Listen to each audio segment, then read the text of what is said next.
Gone are the days of Craven Week being a spectacle of provincial and agency scouts looking for the next best thing. That work has been done months and often years in advance. The best in the business are well aware of all the intangibles. Is that player mentally tough enough? What is his family situation like? Does he have a rebellious streak? And would he fit into the team culture?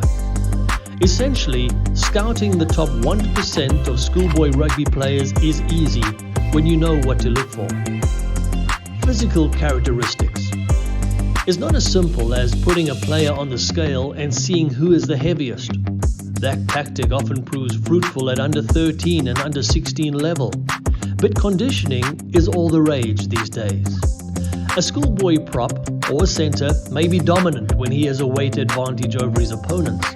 But a conditioned athlete will always stay the course. Natural growth, as well as dietary changes after school and the slowing of the metabolism, will mean that whilst a 125 kg prop may be a superstar at under 18 level, he'll be 140 kgs as a senior and hence grossly overweight.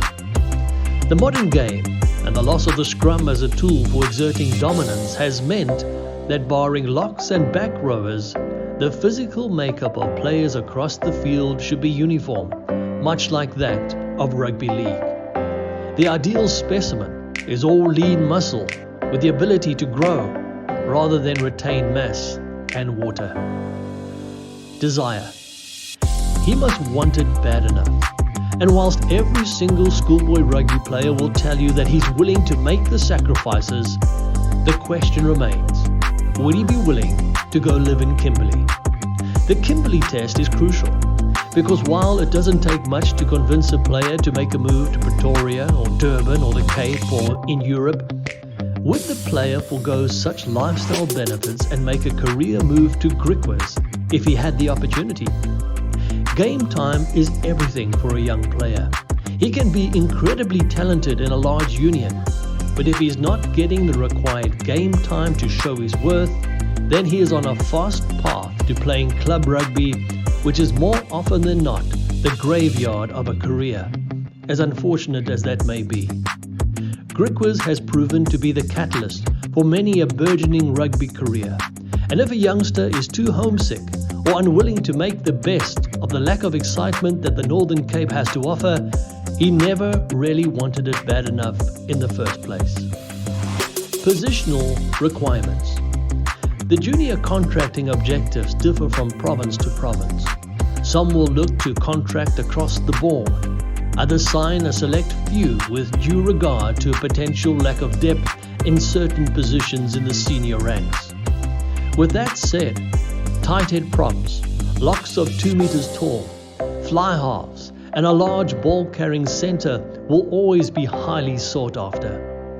The irony of tight forwards is that whilst they rarely receive the plaudits and spectacular adulation of loose forwards and backs, they are most certainly more valuable when they reach the peak of their powers in their later years.